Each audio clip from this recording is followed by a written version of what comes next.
Hoy vamos a reflexionar en un tema que está relacionado directamente con nosotros y que de cara a la preparación para estos tiempos finales que se avecinan, nosotros hacemos bien en considerarlo esta mañana. Me refiero a este que tiene por título Un movimiento contra la voz disidente y reprensora. ¿Qué es una voz disidente y reprensora? Es aquella que está en desacuerdo. La Wikipedia dice que el término disidir significa precisamente eso, estar en desacuerdo. Se los pongo aquí. Dice que un disidente o grupo disidente, en un término general definido, es una persona u organización que está en desacuerdo con una organización, sea en lo político, religioso o institucional. Pero el desacuerdo, hermanos, tiene un sinónimo y es disconformidad. Y no vamos a negarlo, que fue originado por Satanás. De él las escrituras nos dicen lo siguiente. Vamos al libro de Isaías, capítulo 14. Aquí encontramos en el versículo 13 al 15 lo siguiente: Tú que decías en tu corazón, subiré al cielo, en lo alto, junto a las estrellas de Dios, levantaré mi trono, y en el monte del testimonio me sentaré a los lados del norte. Sobre las alturas de las nubes subiré y seré semejante al Altísimo. Mas tú, derribado eres hasta el Seol, a los lados del abismo. Nosotros encontramos aquí estas palabras que son aplicadas a Lucifer. Y estas son palabras disidentes, palabras que son expresadas en un desacuerdo que él siente para con Dios. ¿Por qué se dio esta disidencia? Vamos a leer Ezequiel 28 ahora. Ezequiel capítulo 28, versículos 15 al 18.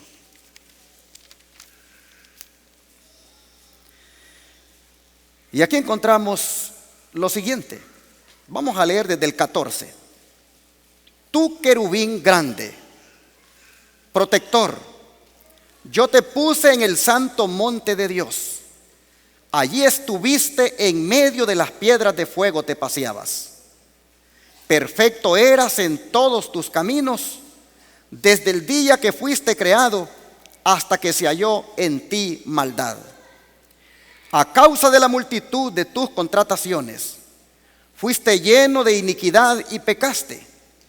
Por lo que yo te eché del monte de Dios y te arrojé de entre las piedras del fuego, oh querubín protector. Se enalteció tu corazón a causa de tu hermosura. Corrompiste tu sabiduría a causa de tu esplendor. Yo te arrojaré por tierra. Delante de los reyes te pondré para que miren en ti. Con la multitud de tus maldades y con la iniquidad de tus contrataciones, profanaste tu santuario. Yo pues saqué fuego de en medio de ti, el cual te consumió, y te puse en ceniza sobre la tierra a los ojos de todos los que te miran.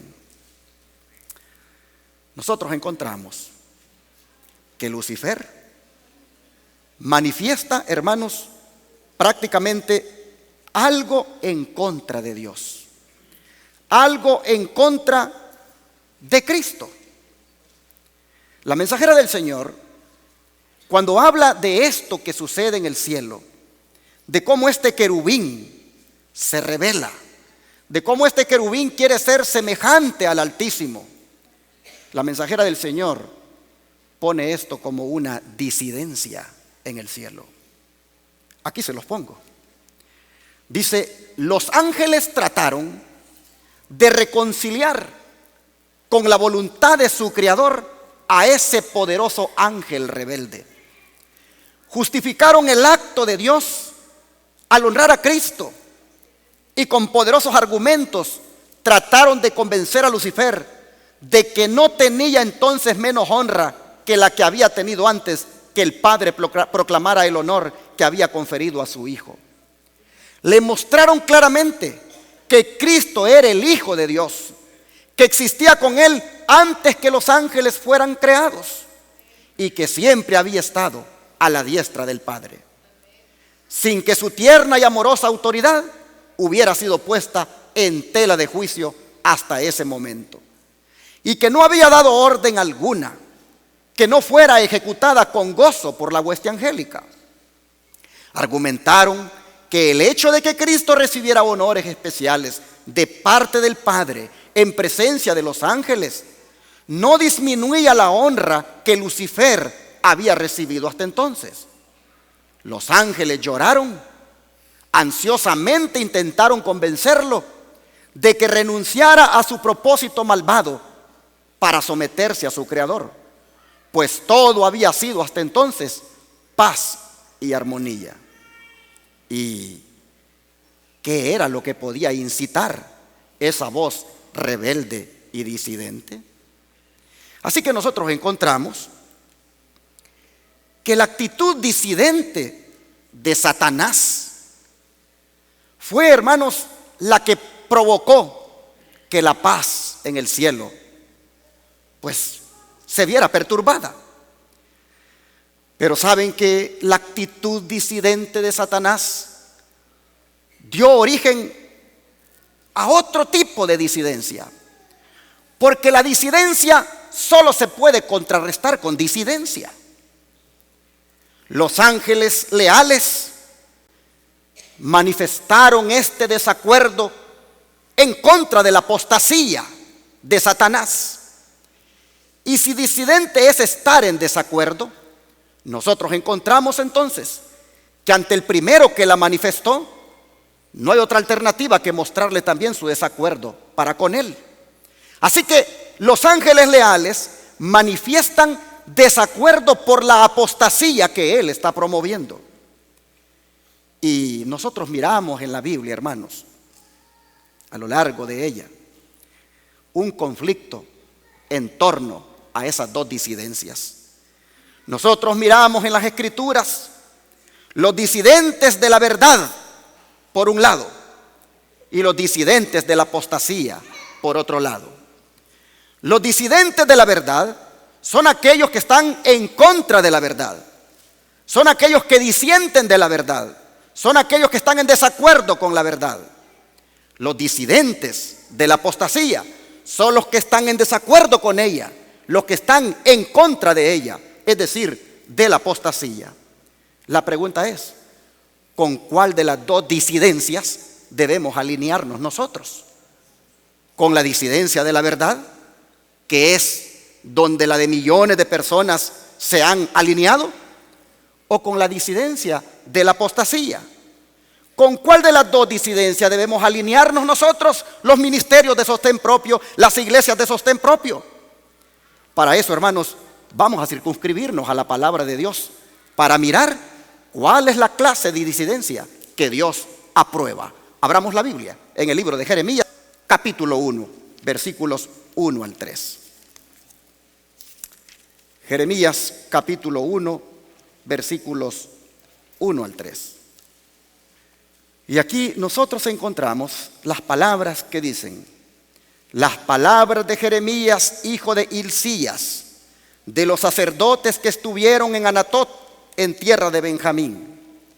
Palabra de Jehová que le vino en los días de Josías, hijo de Amón, rey de Judá, en el año 13º de su reinado. Le vino también en días de Joacín, hijo de Josías, rey de Judá, hasta el fin del año 11 de Sedequías, hijo de Josías, rey de Judá, hasta la cautividad de Jerusalén en el mes 5. Bueno, nosotros encontramos aquí a un siervo de Dios llamado Jeremías. Pero noten lo que hace él ahora. Vean los versículos 13 al 19. Vino a mí palabra de Jehová por segunda vez y me dijo: ¿qué ves tú? Y dije: veo una olla que hierve y su faz está hacia el norte. Me dijo Jehová: del norte se soltará el mal sobre todos los moradores de esta tierra. Porque he aquí que yo convoco a todas las familias de los reinos del norte, dice Jehová. Y vendrán y pondrá cada uno su campamento a la entrada de las puertas de Jerusalén y junto a todos sus muros en derredor y contra todas las ciudades de Judá. Y a causa de toda su maldad, proferiré mis juicios contra los que me dejaron e incensaron a dioses extraños y la obra de sus manos adoraron. Tú pues, ciñe tus lomos, levántate y hablas todo cuanto te mande. No temas delante de ellos, para que no te haga yo quebrantar delante de ellos. Porque he aquí que yo te he puesto en este día como ciudad fortificada, como columna de hierro y como muro de bronce contra toda esta tierra, contra los reyes de Judá, sus príncipes, sus sacerdotes y el pueblo de la tierra. Y pelearán contra ti, pero no te vencerán, porque yo estoy contigo, dice Jehová, para librarte. Hermanos, nosotros vemos aquí al mismo Dios en desacuerdo con lo que su pueblo está haciendo. Nosotros vemos aquí al mismo Dios manifestando disconformidad, disintiendo por lo que su pueblo está haciendo, y se los hace ver por medio del profeta Jeremías. ¿Qué es lo que había hecho su pueblo según lo que hemos leído? Dice que lo habían dejado para ir tras los ídolos. Pero noten cómo a la voz disidente y reprensora que Dios va a usar, le anticipa que los líderes del pueblo, tanto civiles como religiosos, se van a enojar al punto de que van a pelear contra él. La pregunta es: ¿por qué los líderes religiosos y civiles pelearían contra esa voz disidente y reprensora que Dios estaba levantando? Hermanos, porque esa voz disidente y reprensora les iba a ellos a mostrar las apostasías en las cuales andaban. Pues miren lo que dice el capítulo 2 ahora, versículos 4 al 9. Oíd la palabra de Jehová, casa de Jacob, y todas las familias de la casa de Israel. Así dijo Jehová: ¿qué maldad hallaron en mí vuestros padres, que se alejaron de mí y se fueron tras la vanidad y se hicieron vanos? Y no dijeron: ¿dónde está Jehová, que nos hizo subir de la tierra de Egipto, que nos condujo por el desierto, por una tierra desierta y despoblada, por tierra seca y de sombra de muerte, por una tierra por la cual no pasó varón, ni allí habitó hombre? Y os introduje en tierra de abundancia para que comieseis su fruto y su bien. Pero entrasteis y contaminasteis mi tierra e hicisteis abominable mi heredad. Los sacerdotes no dijeron: ¿dónde está Jehová? Y los que tenían la ley no me conocieron. Y los pastores se rebelaron contra mí. Y los profetas profetizaron en nombre de Baal. Y anduvieron tras lo que no aprovecha. Por tanto, contenderé aún con vosotros, dijo Jehová, y con los hijos de vuestros hijos pleitearé. Hermanos, aquí Dios está desafiando a Israel a que le muestre en qué él había sido infiel o en qué él había quebrantado el pacto. Y no había habido tal cosa. Los infieles habían sido ellos. Los ingratos habían sido ellos al abandonarle, siendo él un Dios tan bueno. Pero en esto hemos leído que los profetas, los sacerdotes y los pastores eran los principales descarriadores del pueblo. Pues no lo instruían, dice, en el conocimiento de Dios. No se interesaron ellos mismos por adquirir conocimiento de Dios. Pues eso significa la expresión que dice que no dijeron: ¿dónde está Jehová? Es más, dice que los pastores que debían haber guardado de las transgresiones al rebaño, ellos mismos eran la cabecilla de la rebelión. Pues dice, se rebelaron contra mí, dice, los pastores. De manera que Dios, ante un liderazgo como ese, Dios dice que los va a reemplazar. Pues miren lo que dice el capítulo 3 ahora, versículos 14 al 15. Convertíos, hijos rebeldes, dice Jehová, porque yo soy vuestro esposo, y os tomaré uno de cada ciudad y dos de cada familia, y os introduciré en Sión, y os daré pastores según mi corazón, que os apacienten con ciencia y con inteligencia. Interesante. Dios dice, les voy a dar pastores a mi pueblo conforme a mi corazón. Es decir, pastores elegidos por Dios, así como lo fue David. De esos el Señor dice que les daría.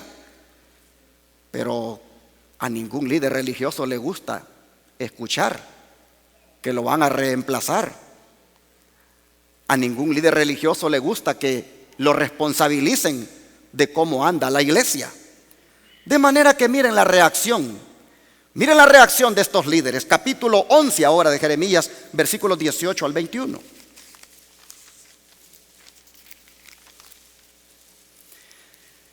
Dice, Jehová me lo hizo saber y lo conocí. Entonces, dice, me hiciste ver sus obras. ¿Cuáles obras? Las obras de estos líderes. Y yo, dice, era como cordero inocente que llevan a degollar.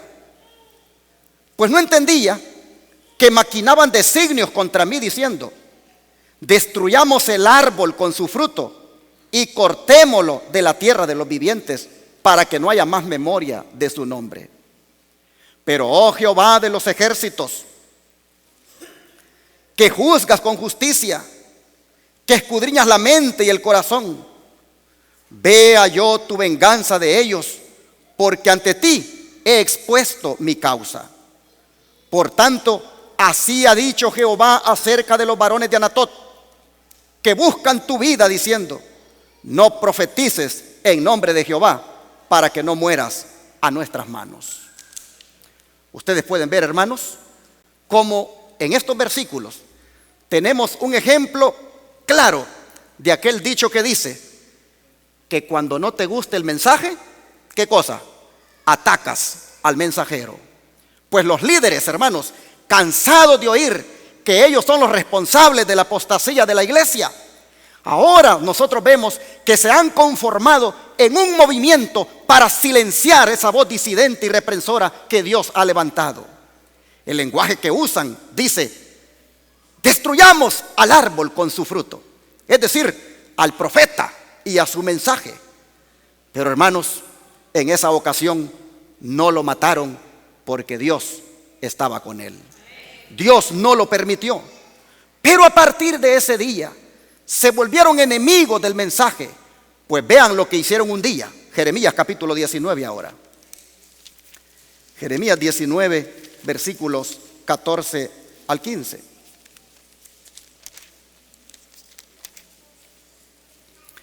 Y aquí nosotros encontramos la palabra que nos dice: y volvió Jeremías de Tofet, a donde le envió Jehová a profetizar, y se paró en el atrio de la casa de Jehová y dijo a todo el pueblo: así ha dicho Jehová de los ejércitos, Dios de Israel: he aquí yo traigo sobre esta ciudad y sobre todas sus villas todo el mal que hablé contra ella, porque han endurecido su cerviz para no oír mis palabras.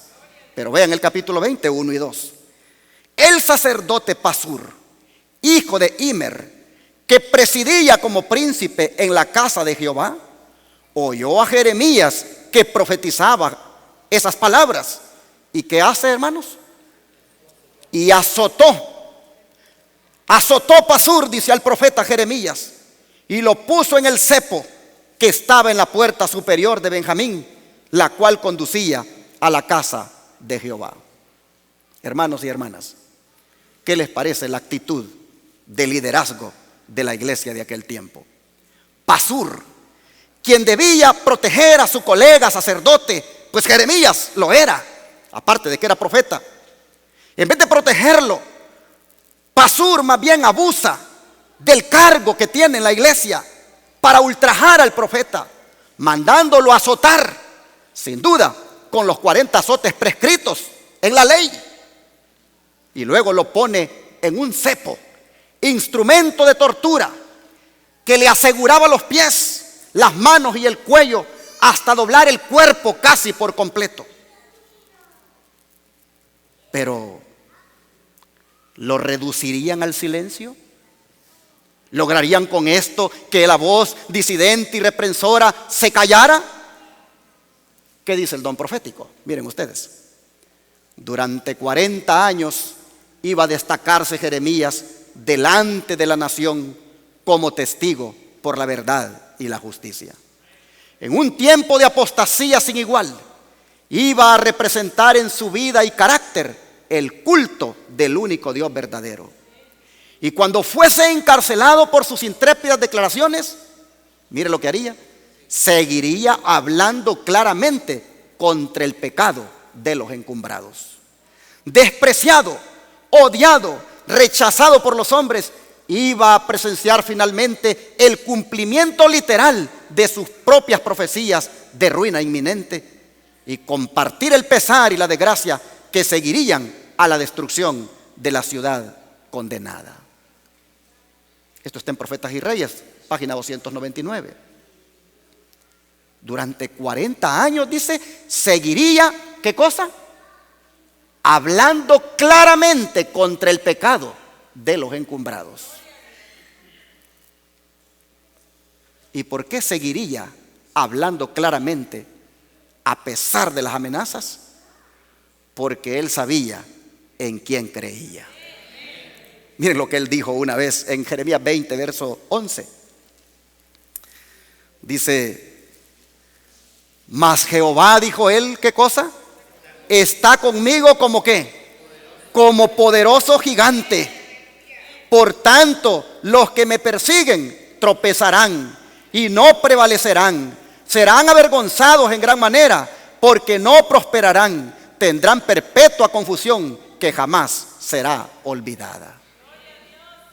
Jehová está conmigo, decía, ¿como qué? Como poderoso gigante. Mis hermanos, es por eso que él va a continuar amonestando a su pueblo. Pues vean el siguiente mensaje que Dios le da para que le diga al pueblo. Capítulo 26 ahora. Capítulo 26 de Jeremías, versos 4 al 7. Dice: les dirás pues, así ha dicho Jehová: si no me oyeres para andar en mi ley, la cual puse ante vosotros, para atender las palabras de mis siervos los profetas, que yo os envío desde temprano y sin cesar, a los cuales no habéis oído, yo pondré esta casa como silo, y esta ciudad la pondré por maldición a todas las naciones de la tierra. Y escuchen esto: y los sacerdotes, los profetas y todo el pueblo oyeron a Jeremías hablar estas palabras en la casa de Jehová. Interesante, hermanos, este versículo, porque el Señor prácticamente lo ha mandado a amonestar de una manera especial a los dos grupos a los cuales él pertenecía. A los sacerdotes, porque él pertenecía a ese grupo por nacimiento, pues él era hijo de un sacerdote. Y también a los profetas, él pertenecía a ese grupo por orden divina. Pero a ambos Dios los manda a amonestar. Pero miren ustedes lo que hacen cuando escuchan el mensaje. Vean nuevamente el intento de silenciar a la voz disidente y reprensora. Versículos 8 al 16. Y cuando terminó de hablar Jeremías todo lo que Jehová le había mandado que hablara a todo el pueblo, los sacerdotes y los profetas y todo el pueblo le echaron mano diciendo, ¿qué cosa? De cierto morirás.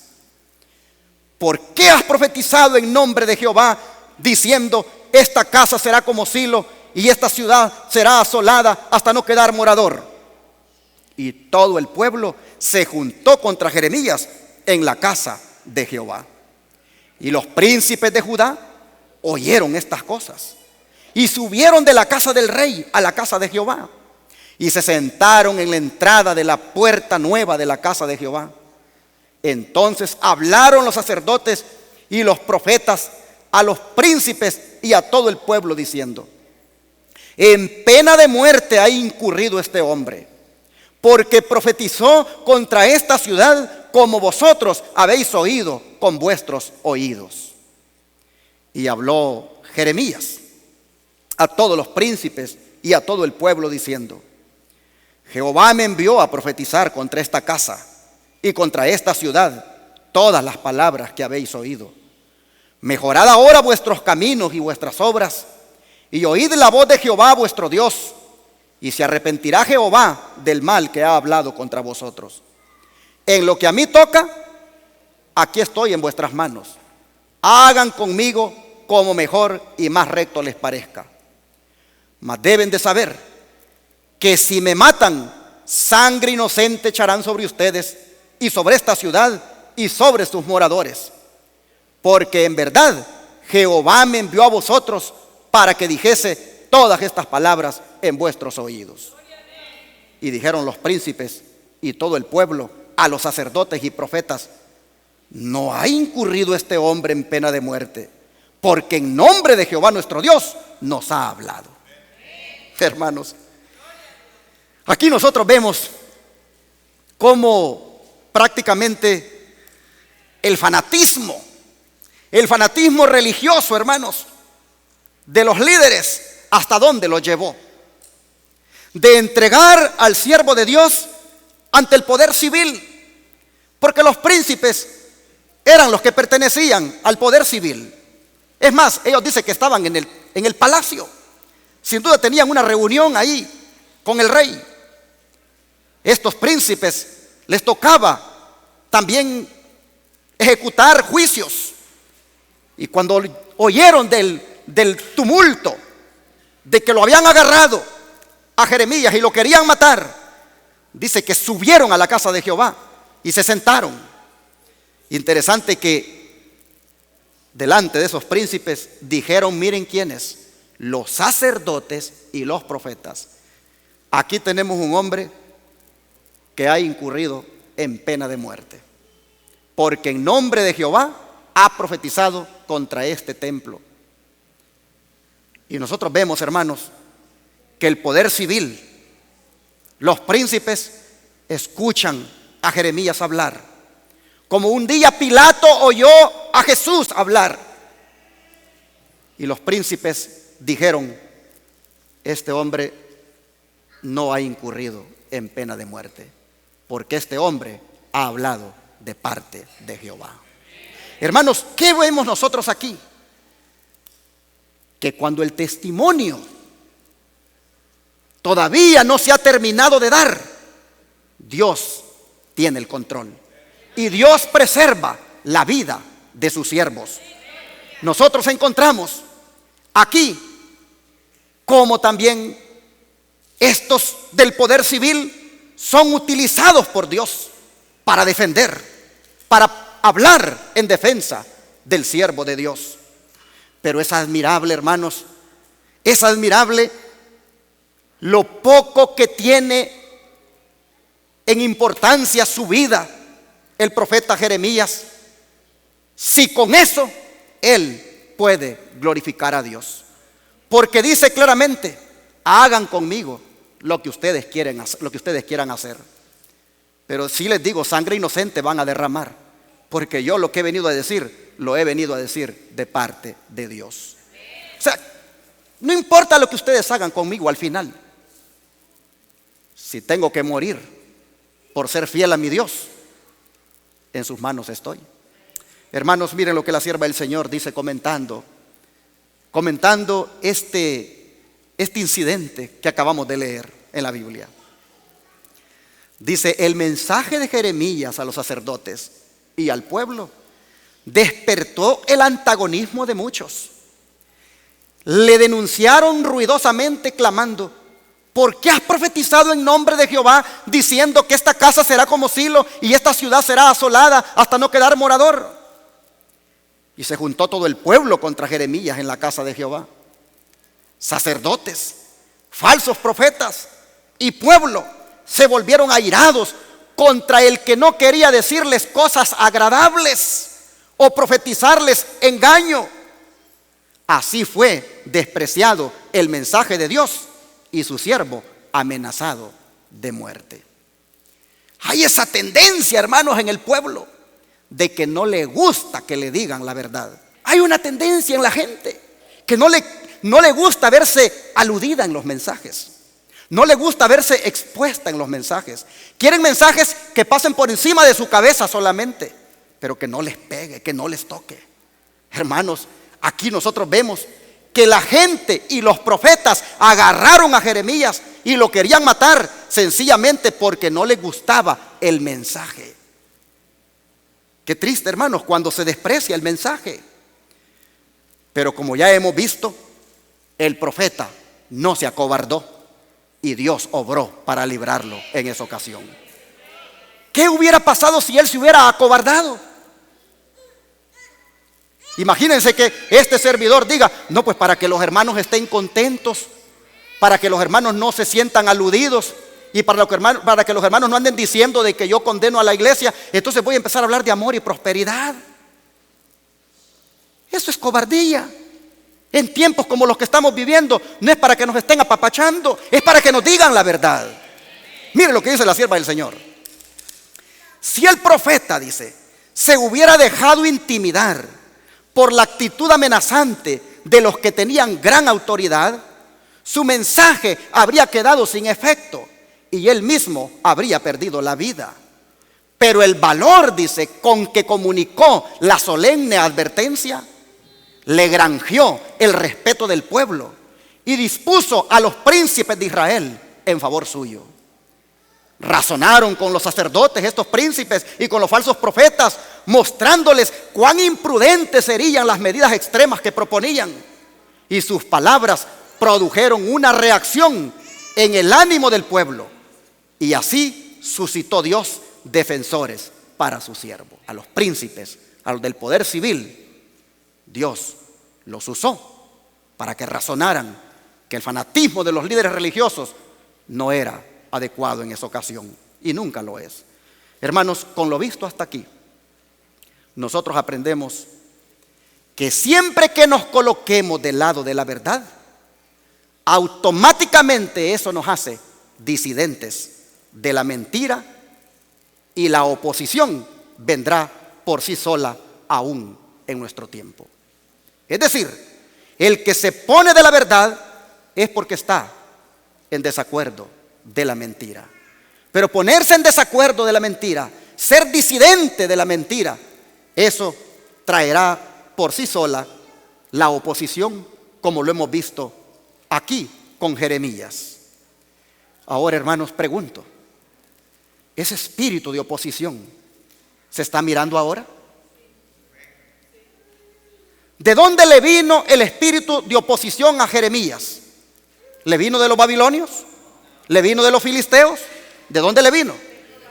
Del mismo pueblo.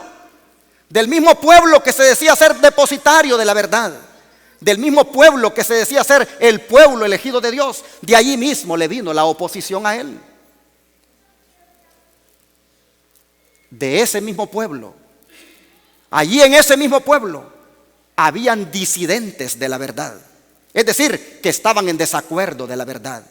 En ese mismo pueblo, Satanás tenía a sus emisarios, tenía a sus agentes para que estuvieran en desacuerdo de la verdad. Esos disidentes de la verdad se oponían al disidente de la apostasía, al que estaba en contra de la apostasía. Mire lo que dice la sierva del Señor. El espíritu de oposición, dice, a la reprensión que condujo a la persecución y encarcelamiento de Jeremías existe ¿cuándo? Hoy. Muchos, dice, se niegan a escuchar las repetidas amonestaciones y prefieren escuchar a los falsos maestros que halagan su vanidad y pasan por alto su mal proceder. En el día de aflicción, dice, los tales no tendrán refugio seguro ni ayuda del cielo. Los siervos escogidos de Dios deben hacer frente con valor y paciencia a las pruebas y sufrimientos que les imponen el oprobio, la negligencia y la calumnia. Deben continuar fielmente la obra que Dios les dio y recordar que en la antigüedad los profetas, el Salvador de la humanidad y sus apóstoles sufrieron también insultos y persecución por causa de su palabra. Noten, el Salvador de la humanidad también experimentó el ataque de los disidentes de la verdad, porque él disentía de la apostasía. Creo que nosotros hemos leído ya, y tal vez para el que no lo ha leído yo lo voy a compartir ahora, pero hemos leído cómo desde muy niño Jesús disintió de los líderes religiosos de su tiempo. ¿Por qué disintió con ellos? Por la forma en cómo enseñaban la palabra de Dios, porque ellos le daban más prioridad a la tradición que a la palabra. Vamos a ver lo que dice la Biblia acerca de ese momento cuando estuvo él con los líderes religiosos de su tiempo. Lucas capítulo 2 versículos 46 y 47.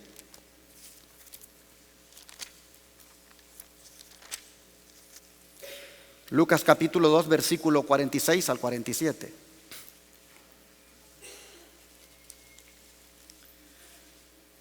Aquí dice: aconteció que 3 días después lo hallaron en el templo, sentado en medio de los doctores de la ley, oyéndoles y preguntándoles. Y todos los que le oían se maravillaban de su inteligencia y de sus respuestas. Nosotros leemos aquí que se maravillaban, pero en el griego, hermanos, esa palabra maravillarse significa alguien que lo sacan de sus casillas. Maravillarse en el griego significa alguien que lo sacan de sus casillas, alguien que se queda atónito ante lo que oye. En otras palabras, nosotros miramos aquí que Jesús, sus preguntas y sus respuestas, sacaba de sus casillas a los líderes religiosos y les dejaba atónitos por la forma como les respondía. Y eso no les gustaba. Vamos a leer en el don de profecía, que es como el ente que amplía más lo que leemos de la Biblia, cómo dice que se manejó esa reunión. Aquí se los pongo. Desde sus más tiernos años, dice, el niño judío estaba rodeado por los requerimientos de los rabinos. Había reglas rígidas para cada acto, aún para los más pequeños detalles de la vida. Los maestros de la sinagoga instruían a la juventud en los incontables reglamentos que los israelitas ortodoxos debían observar. Pero Jesús no se interesaba en esos asuntos. Desde la niñez actuó independientemente de las leyes rabínicas. ¿Desde cuándo dice que actuó independientemente de las leyes rabínicas? Desde su niñez. Y sigue diciendo el don profético: de toda manera amable y sumisa, Jesús procuraba agradar a aquellos con quienes trataba. Porque era tan amable y discreto, los escribas y ancianos suponían que recibiría fácilmente la influencia de sus enseñanzas. Le instaban a recibir las máximas y tradiciones que habían sido transmitidas desde los antiguos rabinos. Pero él pedía verlas autorizadas en la Santa Escritura. Estaba dispuesto a escuchar toda palabra que procede de la boca de Dios, pero no podía obedecer a lo inventado por los hombres. Jesús parecía conocer las Escrituras desde el principio al fin y las presentaba con su verdadero significado. Los rabinos se avergonzaban de ser instruidos por un niño.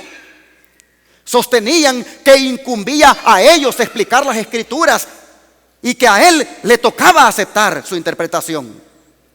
Se indignaban porque él se oponía a su palabra. Noten, no a la palabra de Dios, a su palabra. Dice, sabían que en las escrituras no podían encontrar autorización para sus tradiciones. Se daban cuenta de que en comprensión espiritual Jesús los superaba mucho. Sin embargo, se airaban porque no obedecía sus dictados. No pudiendo convencerle, buscaron a José y María y les presentaron ¿qué cosa? Su actitud disidente. Así presentaron, así sufrió él reprensión y censura. ¿Pero en qué consistía la disidencia de Jesús? Sencillamente en que no estaba de acuerdo en que la tradición ocupara el lugar de la palabra de Dios. En eso consistía su disidencia. Y nosotros podemos ver, hermanos, con esto, que la iglesia cristiana comenzó con una disidencia. Como también la iglesia protestante. La iglesia protestante comenzó con una disidencia. Si hombres como Martín Lutero y los demás que le acompañaron no hubieran disentido del papado, el protestantismo no existiría. Como también la iglesia adventista, hermanos.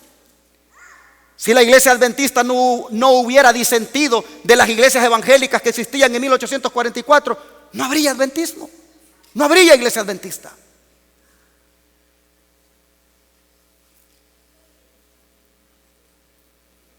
Cuando la apostasía, hermanos, se propaga, la única manera de contrarrestarla es con disidencia.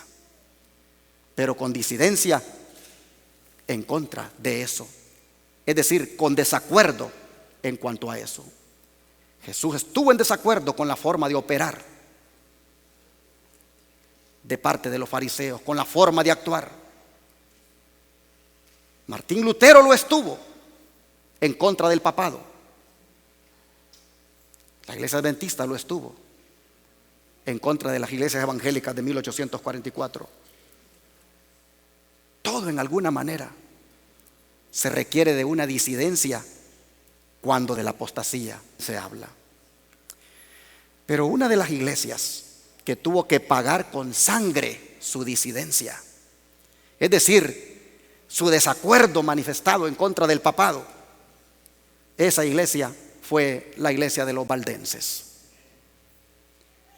Y vamos a mostrar aquí en su pantalla, frente a ustedes, lo que ha sido escrito en el libro El conflicto de los siglos en relación con esta iglesia disidente en la Edad Media.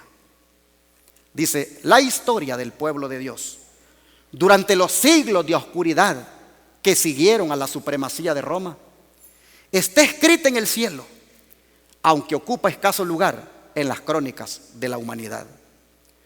Pocas son las huellas que de su existencia pueden encontrarse fuera de las que se encuentran en las acusaciones de sus perseguidores. La política de Roma consistió en hacer desaparecer toda huella de oposición a sus doctrinas y decretos. Trató de destruir todo lo que era herético, bien se tratase de personas o de escritos. Las simples expresiones de duda u objeciones acerca de la autoridad de los dogmas papales bastaban para quitarle la vida al rico o al pobre, al poderoso o al humilde. Igualmente se esforzó Roma en destruir todo lo que denunciase su crueldad contra los disidentes. Y entre los que resistieron las instrucciones del poder papal, los valdenses fueron los que más sobresalieron. En el mismo país en donde el papado asentara sus reales, fue donde encontraron mayor oposición, su falsedad y corrupción. Las iglesias del Piamonte mantuvieron su independencia por algunos siglos, pero al fin llegó el tiempo en que Roma insistió en que se sometieran. Tras larga serie de luchas inútiles, los jefes de estas iglesias reconocieron, aunque de mala gana, la supremacía de aquel poder al que todo el mundo parecía rendir homenaje. Hubo, sin embargo, algunos que rehusaron sujetarse a la autoridad de papas o prelados. Determinaron mantenerse leales a Dios y conservar la pureza y sencillez de su fe. Se efectuó una separación. Los que permanecieron firmes en la antigua fe se retiraron. Algunos, abandonando sus tierras de los Alpes, alzaron el pendón de la verdad en países extraños. Otros se refugiaron en los valles solitarios y en los baluartes peñascosos de las montañas, y allí conservaron su libertad para adorar a Dios. La fe que por muchos siglos sostuvieron y enseñaron los cristianos valdenses contrastaba notablemente con las doctrinas falsas de Roma. De acuerdo con el sistema verdaderamente cristiano, fundaban su creencia religiosa en la palabra de Dios escrita. Entre las causas principales que motivaron la separación entre la verdadera iglesia y Roma, se contaba el odio de ésta hacia el sábado bíblico. Como se había predicho en la profecía, el poder papal echó por tierra la verdad.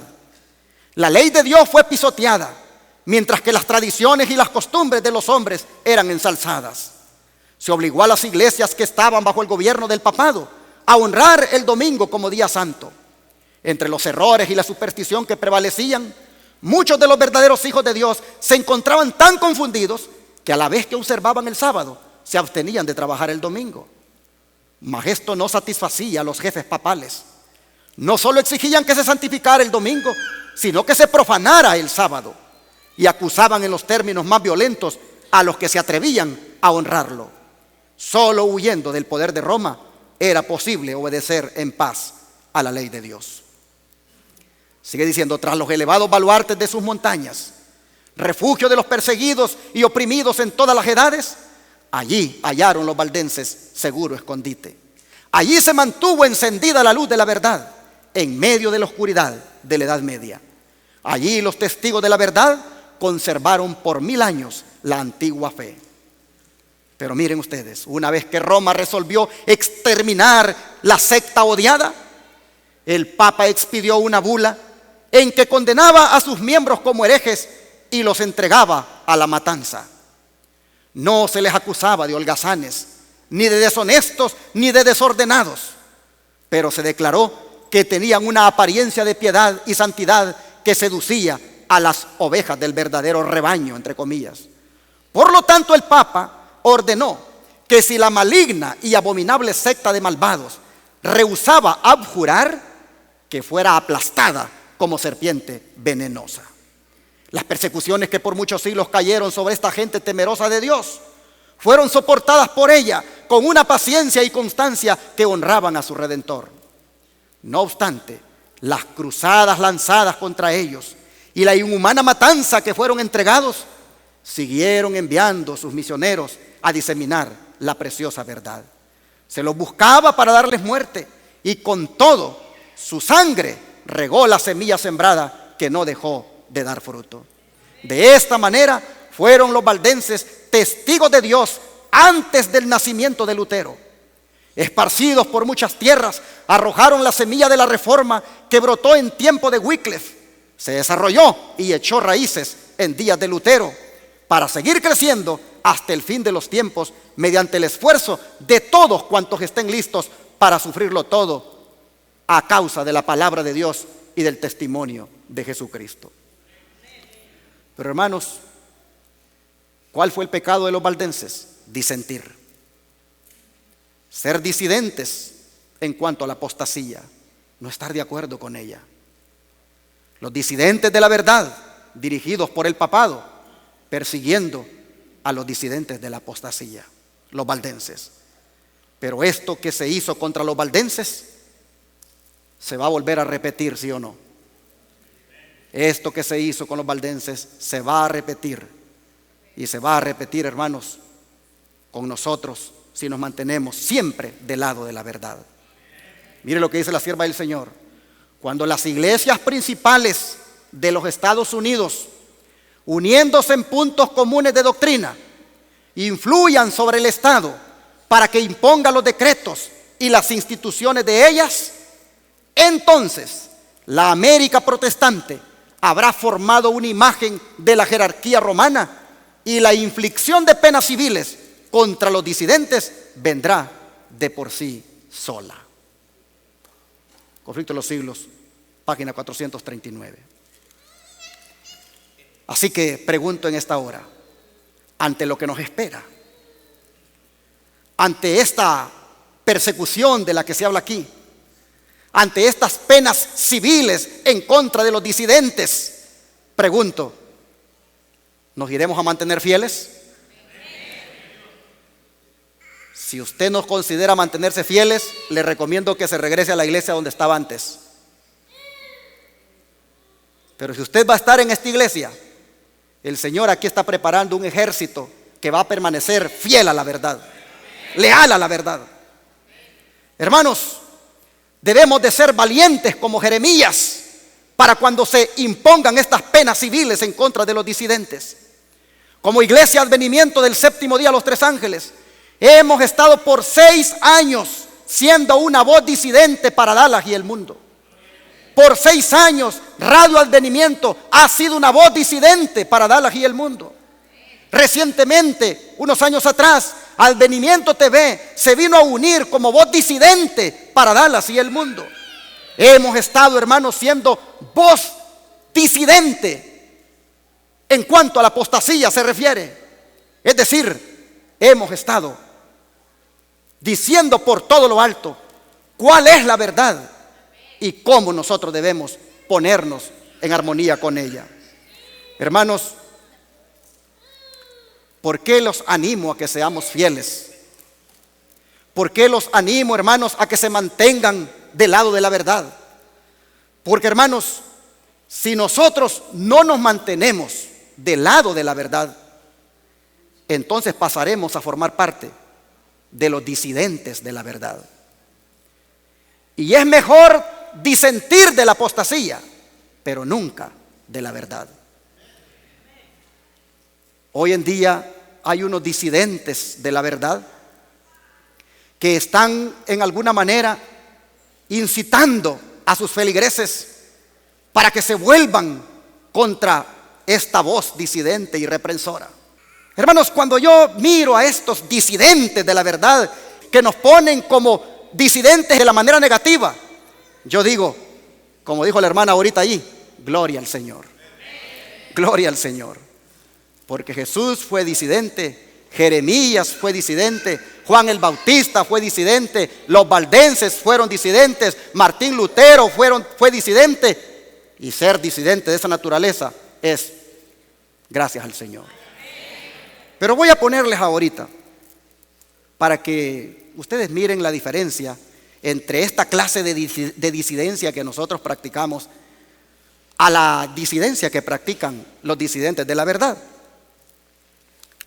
Vean aquí a este personaje como disiente del espíritu de profecía y de la ley dominical. Elena de White argumenta, sobre todo en Conflicto de los Siglos, sobre el asunto y dice que en los últimos días pues vendrá esto de la ley dominical. Muchos lo toman como el sello de Dios y la marca de la bestia, que el domingo será la marca de la bestia y que el sábado es lo del sello de Dios. Creo que podemos ir un poquito más allá y en el contexto bíblico el asunto del sello de Dios se encuentra en Apocalipsis 7 y en Apocalipsis 14, donde dice que el sello de Dios es el nombre de Dios que se pone y del Cordero que se pone en la frente de los redimidos. Si llega la ley dominical, donde quieren obligar a la humanidad, porque esto tiene que ser un asunto universal, a guardar el domingo, bueno, pues entonces ya será así. Si no llega, no se preocupen, la persecución y la opresión vendrá por otros medios y por otros motivos. ¿Qué les parece? Ese es un disidente de la verdad.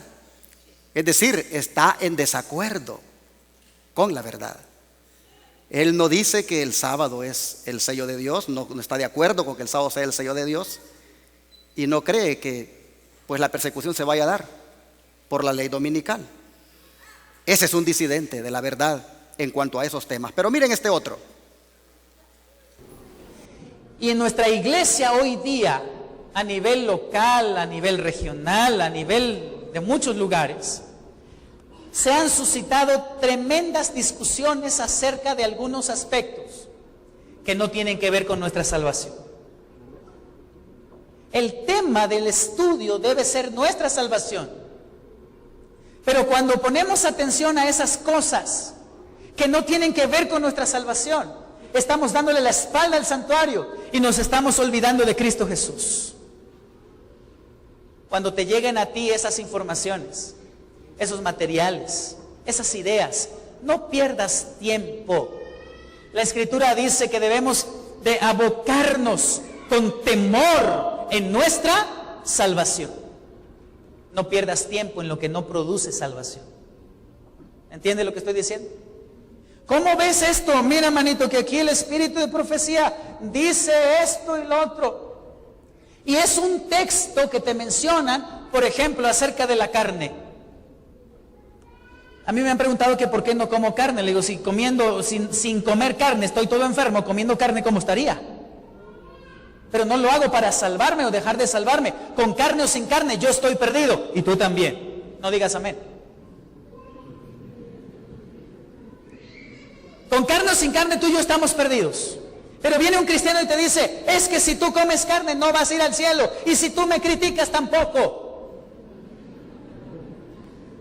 Y nos perdemos en eso. Y nos olvidamos de Jesús. ¿Entiendes lo que estoy diciendo? Ay, es que esa hermana no debió pasar porque su pista tenía batería. ¿Y quién te dijo otra cosa?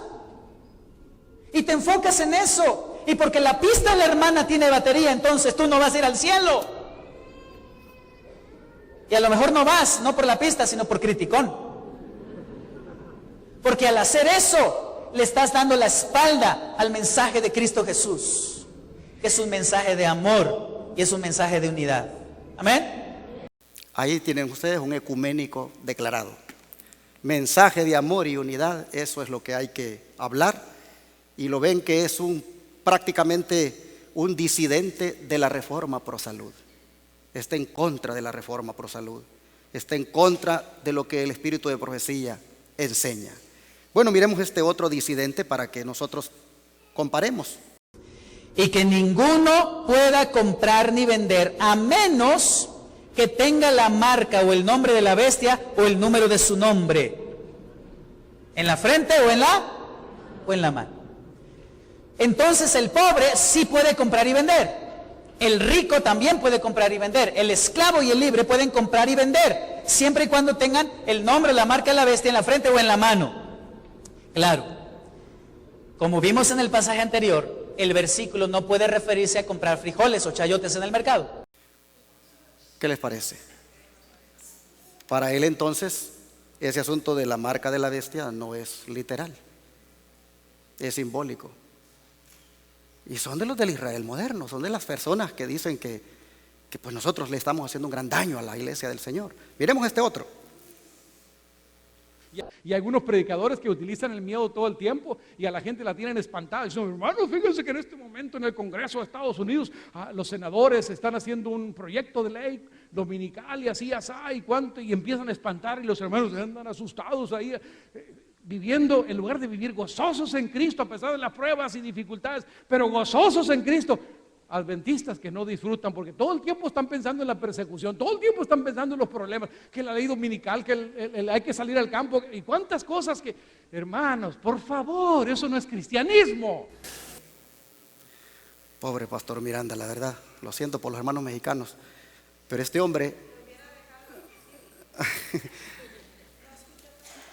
yo creo que no pusieron el otro pedacito donde él dice de que ellos tienen unos diplomáticos.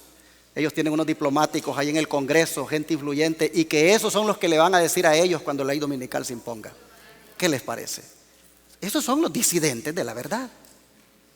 Cuando yo miro ese tipo de disidencia, yo me gozo y le doy gloria a Dios por ser disidente en contra de la apostasía. Miren esta otra. Elena de White tiene su lugar, no olviden eso.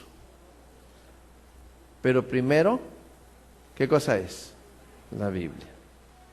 Tengan mucho cuidado porque se puede meter en un enredo si solamente empieza a usar Elena de White, porque como dije hace rato, Elena de White no es para hacer doctrinas, no es para fijar posturas teológicas. Ella nos ayuda a entender un poco mejor la Biblia y para fijar enseñanzas que ya emanan de la Biblia. Me atrevo a decir que un cristiano genuino, un adventista del séptimo día, puede, si es dedicado a estudiar la Biblia, vivir su fe sin el espíritu de profecía. ¿Cómo ven? Se puede ser adventista sin el espíritu de profecía. Disidente declarado. Vamos al siguiente. Salen de la iglesia para hacer la guerra más fuerte en contra de la iglesia. Pero mis hermanos, la iglesia puede decir, no entran a la iglesia, se cierran las puertas, pero no logramos mucho así. Juan dice que la estrategia más eficaz contra la disidencia, no solamente saber que la iglesia es la verdadera, tener una fe, estudiar las escrituras, orar, estar en comunión con Dios, sino es nuestra propia decisión. No le digan bienvenido, no abran las puertas, porque el que hace eso participa de sus malas obras. Bueno, ahí tenemos ese disidente. Miremos este otro. Ahora, ¿cómo se manifiesta el fanatismo y el extremismo? El fanático extremista, como él cree que es el único que tiene la razón y todos los demás equivocados, todos están mal, entonces él trata de imponer sus ideas sobre el resto de la iglesia. Si es sobre el asunto de adorno, porque cada quien tiene su temática. Un fanático anda fijándose nada más en qué tan largas tienen las faldas las hermanas y qué tan bajos son los escotes, si tienen aretes o si usan, y ese es el ataque. Y miren que la hermana White dice, y empieza y cada vez que puede a tirarle a las hermanas o a las personas que no viven de acuerdo a sus normas. Otros son fanáticos religiosos de la Reforma Pro Salud y arremeten contra todo aquel que come carne, contra todo aquel que no vive de acuerdo a las normas que él es el único que la está guardando. Otros, su tema es la música, pero cualquiera que no está dentro de sus esquemas, que según eso es la música que debe escucharse, todo aquel que no vive de acuerdo a esas normas lo ataca y lo pone así, lo peor. Hay otras personas que su énfasis, su fanatismo va enfocado hacia que toda oración tiene que ser hecha de rodillas. Hay otros que hablan de que las escuelas del mundo son malas y las escuelas de los adventistas peor tantito. No hay que ir a ninguna, mejor educarlos, educación en el hogar. Y hay que, es más, irse de las ciudades y comprar un rancho por allá y a que nuestros hijos vivan allá, lejos de toda influencia mundanal. Ese es otro grupo de gente. Y otro, cualquier reunión donde haya música y reuniones aquí y allá y que los jóvenes aquí, eso es apostasía ya extrema. O sea que el fanático tiene una idea y vive para predicar. Su evangelio es esa idea. Si usted no predica de eso, o si viene alguien que predica otra cosa, no sirve para nada porque no está predicando la verdad. Mire, yo me he encontrado con muchas personas cuando voy a ciertos lugares. Pastor, ¿viene a hablarnos de eventos finales? Le digo, no, vengo a dar esto. Pastor, es que hoy lo que debemos enseñar y hablar son solo de eventos finales, eventos que nos preparen para el día del fin. Hermanos, esos son eventomaníacos o escatomaníacos se les llama. ¿Qué les parece? Ese es un disidente completo. Miren, disidente de la Reforma Pro Salud, disidente de la verdadera adoración, disidente de la educación cristiana, bueno, de todo. Miremos este otro.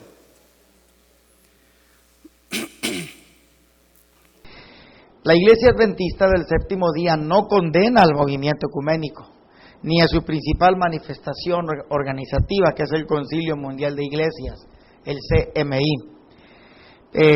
Sin embargo, rechazamos de este movimiento ecuménico diversas actividades, diversos aspectos. Debemos decir que el movimiento ecuménico ha tenido algunos, vamos a llamarle así, beneficios. Por ejemplo, su gran meta es la unidad de la iglesia o del cristianismo a nivel mundial. Y ningún adventista podría oponerse a la unidad en Cristo de todo el cuerpo de creyentes. Jesús mismo oró por la unidad de la iglesia. Bueno, aquí nosotros vemos que él está a favor del ecumenismo y utiliza a Jesús para sostener su punto de vista y anima a la gente para que lo apoye.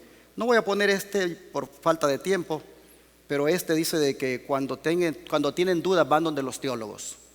Él dice que van a las escuelas de teología, a los eruditos, y ahí es donde ellos suplen sus dudas. Bueno, mis hermanos, si estos disidentes fueran de otros credos religiosos, pues uno no se sorprendería. Pero es lamentable de que son del Israel moderno, los que se creen depositarios de la verdad. Así que, hermanos, los únicos que por la gracia de Dios pueden hasta ahora decirse que son disidentes pero aprobados por Dios, son los que son disidentes de la apostasía, es decir, los que no están de acuerdo con ella.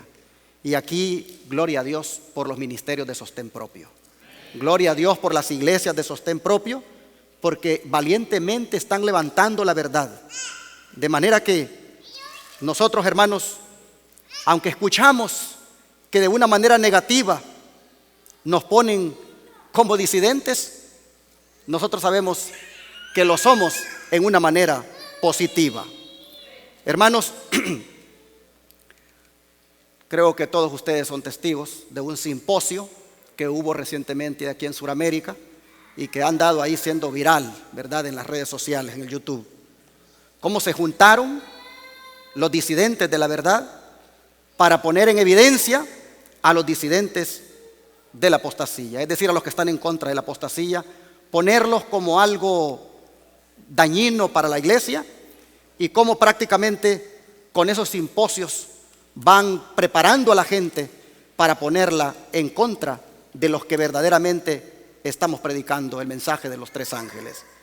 Hermanos, tenemos nosotros que estar preparados, porque el movimiento contra la voz disidente y reprensora ya ha comenzado. En esos simposios que hacen, en estos personajes que hablan, allí está, hermanos, el movimiento ya en acción en contra de la voz disidente y reprensora. Cuando se unan con el papado, se sentirá de una manera más fuerte su oposición.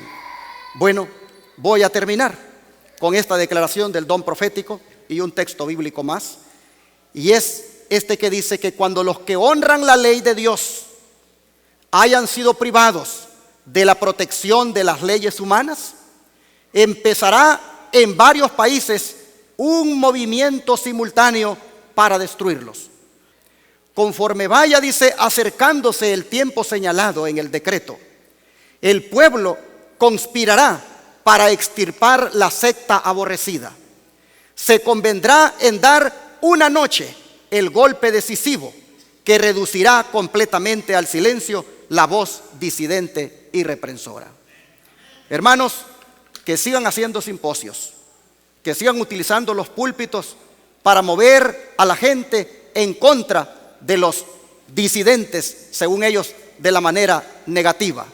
Gracias a Dios, somos disidentes de la manera positiva. Y la persecución de los valdenses, pues se va a repetir cuando este movimiento, que hoy por hoy es a través de simposios, a través de exposiciones en el púlpito, se junte, como ya dije, con el papado para emprender la persecución. Pero entonces, hermanos, lo que nos sostenga debe ser la promesa de Apocalipsis 2:10 que leímos en la lectura bíblica y con la cual voy a terminar. Apocalipsis 2:10 dice: no temas en nada lo que vas a padecer. He aquí el diablo echará a algunos de vosotros en la cárcel para que seáis probados, y tendréis tribulación por 10 días. Sé fiel hasta la muerte, y yo te daré la corona de la vida. Y mire lo que dice el verso 11. El que tiene oído, oiga lo que el Espíritu dice a las iglesias. El que venciere no sufrirá daño de la segunda muerte. Que Dios nos ayude y que sigamos siendo voz disidente y reprensora. Y que cuando los 144,000 alcen esa voz más fuerte, disidente y reprensora, si estamos vivos, que allí nosotros nos encontremos con ellos. Seamos fieles a la verdad. Hagan lo que hagan. Planifiquen lo que quieran planificar. Establezcan leyes que quieran establecer. Seamos como Jeremías. Seamos como Jesús. Seamos como los valdenses. Seamos como Martín Lutero. Seamos, hermanos, como los 144,000 que siguen al Cordero siempre, donde quiera que va. Que Dios les bendiga. Nos vamos a poner de pie y vamos a cantar ese himno final, 380. Contendamos siempre por nuestra fe.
sin la cual ninguno verá al Señor.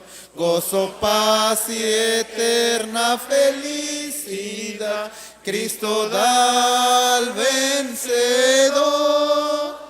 Si sufrimos aquí, reinaremos allí en la gloria celestial. Si llevamos la cruz por amor de Jesús, la corona Él nos dará. Hay que contender siempre por nuestra fe, la fe que una vez fue dada a los santos. Contendamos por ella y así que nos vaya el Señor contendiendo siempre por ella. Vamos a rodearnos a pedirle a Dios que nos ayude para ser fieles.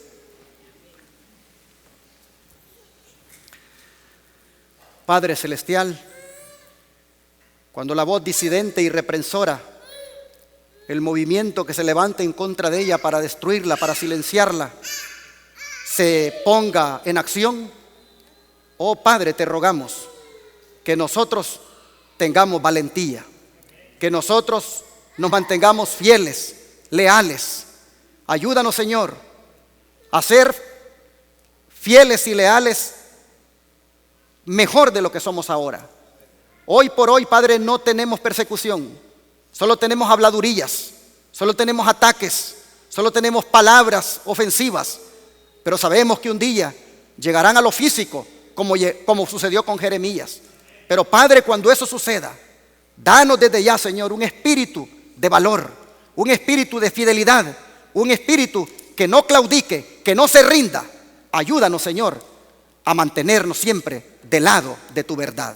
Ayúdanos, Padre, a seguir siendo la voz disidente y reprensora. Ayúdanos a seguir siendo disidentes en el buen sentido de la palabra, en el sentido de que no transigimos con la apostasía, sino que más bien seguimos tu verdad. Gracias, Padre, rogamos tu ayuda en el nombre de Jesús. Amén.